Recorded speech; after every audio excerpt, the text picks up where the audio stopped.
ಶ್ರೀ ಗುರುಭ್ಯೋ ನಮಃ. ಮಾಯಕಾರ ಪ್ರಭುವೇ ನಮಃ. ಗಣೇಶ ದೇವಿ ವಾಗ್ದೇವಿ ಮಮ ವಾಕ್ಯ ಸಿದ್ಧಿ ಕುರು ಕುರು ಸ್ವಹ. ವಾರ್ಡ್ರೋಬ್ ಎಲ್ಲಿರ್ಬೇಕು ಮನೆಯಲ್ಲಿ, ಅದರಿಂದ ಸಂಪತ್ತು ಹೇಗೆ ಬರುತ್ತೆ, ಅದನ್ನು ಹೇಗೆ ಪ್ಲೇಸ್ಮೆಂಟ್ ಮಾಡಬೇಕು ಅನ್ನುವಂಥ ವಿಷಯವನ್ನ ನಾನು ನಿಮಗೆ ತಿಳಿಸ್ಕೊಡ್ತೀನಿ. ನೋಡಿ, ಯಾವುದೇ ಕಾರಣಕ್ಕೂ ದಕ್ಷಿಣದಲ್ಲಿ ವಾರ್ಡ್ರೋಬ್ ಮಾಡ್ತೀನಿ ಅಂತ ಹೇಳ್ಬಿಟ್ಟು ಕೆಲವರು ಸಜ್ಜೆ ಮಾಡ್ಕೋತಾರೆ. ನೋಡಿ, ಇಲ್ಲಿ ಕೊಟ್ಬಿಟ್ಟು ಈ ತರ ಸಜ್ಜೆ ಮಾಡ್ಕೋಬಾರ್ದು ನೀವು. ಯಾವಾಗ ಸಜ್ಜೆಯ ಕೆಳಗಡೆ ಮಲ್ಕೋತಿರೋ ನೀವು, ನಿಮಗೆ ಸ್ಟ್ರೆಸ್ ಲೆವೆಲ್ ಜಾಸ್ತಿ ಆಗುತ್ತೆ. ಪೂರ್ವಕ್ಕೆ ತಲೆ ಹಾಕೊಂಡು ಮಲ್ಕೋತೀನಪ್ಪ, ಆಗ ನೀವು ವಾರ್ಡ್ರೋಬ್ ಏನ್ ಮಾಡಿ ಅಂದ್ರೆ, ನೋಡಿ, ದಕ್ಷಿಣದಲ್ಲಿ ವಾರ್ಡ್ರೋಬ್ ಮಾಡ್ಕೊಳ್ಳಿ ಮತ್ತು ಪಶ್ಚಿಮದಲ್ಲಿ ವಾರ್ಡ್ರೋಬ್ ಮಾಡ್ಕೊಳ್ಳಿ. ಲಾಕರ್ನ ಈ ಪೊಸಿಷನ್ ಅಲ್ಲಿ ಇಟ್ಕೊಳ್ಳಿ. ಇದು ಅತ್ಯಂತ ಶುಭವಾದ ಫಲವನ್ನು ನಿಮಗೆ ಕೊಡ್ತದೆ ಮತ್ತು ಅಭಿವೃದ್ಧಿಯನ್ನು ಕೊಡ್ತದೆ, ಸಂಪತ್ತನ್ನು ಜಾಸ್ತಿ ಮಾಡ್ತದೆ ಮತ್ತು ಈಸ್ಟ್ ಮತ್ತೆ ನಾರ್ತ್ ಖಾಲಿ ಸ್ಪೇಸ್ ಬರ್ತದೆ.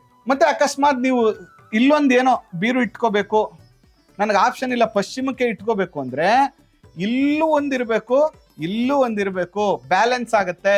ಬರೀ ಇಲ್ಲಿ ಇಟ್ಬಿಟ್ಟು ಇವೆರಡು ಖಾಲಿ ಜಾಗ ಬಿಟ್ರೆ ನಿಮಗೆ ಫೈನಾನ್ಷಿಯಲಿ ಖರ್ಚುಗಳು ಜಾಸ್ತಿ ಆಗ್ತದೆ ಮತ್ತು ದುಡ್ಡು ಎಷ್ಟೇ ಸಂಪಾದನೆ ಮಾಡಿದ್ರು ಕೂಡ ನಿಮಗೆ ಉಳಿಯೋದಿಲ್ಲ. ಇದನ್ನ ಬಹಳ ಮುಖ್ಯವಾಗಿ ಗಮನಿಸ್ಕೊಳ್ಳಿ. ಇಲ್ಲಿ ದಕ್ಷಿಣಕ್ಕೆ ತಲೆ ಹಾಕೊಂಡಿದ್ದೀರಾ, ಇಲ್ಲಿ ಎಂಟ್ರೆನ್ಸ್ ಕೊಟ್ಟಿದ್ದೀರಾ, ಇದು ಪೂರ್ವ. ಆದ್ರೆ ವಾರ್ಡ್ರೋಬ್ ಬಿಲ್ ಮಾಡಿದೀರಾ ನೀವು. ನೋಡಿ, ಇಲ್ಲಿ ವಾರ್ಡ್ರೋಬ್ ಸಜ್ಜೆ ಮಾಡಿದ ತಕ್ಷಣ ಏನಾಯ್ತು, ಈ ರೂಮ್ಗೆ ಈ ಕಾರ್ನರ್ ವೇದೆ ಆಯ್ತು, ಆ ರೂಮ್ ಒಳಗಡೆ ಬರುವಂತ ಎನರ್ಜಿನೇ ಬ್ಲಾಕ್ ಆಯ್ತು, ಒತ್ತಡಗಳು ಜಾಸ್ತಿ ಆಗ್ತದೆ. ಈ ರೀತಿ ಮಾಡ್ಕೋಬಾರ್ದು.